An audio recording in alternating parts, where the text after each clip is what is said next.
আকাশেরও দুঃখ থাকে, যা সে কারো কাছে বলতে পারে না। শুধু জমতে জমতে একদিন বৃষ্টি হয়ে ঝরে পড়ে মাটির বুকে। সেই বৃষ্টিতে থাকে অভিমান, থাকে হারানোর দীর্ঘশ্বাস, থাকে চুপ করে সহ্য করে যাওয়া হাজার না বলা কথার ভার।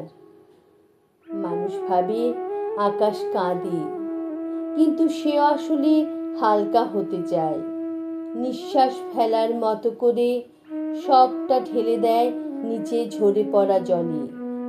আর মাটি, সে সব বুঝেও কিচ্ছু বলে না, শুধু নীরবে গ্রহণ করে আকাশের সব বেদনা।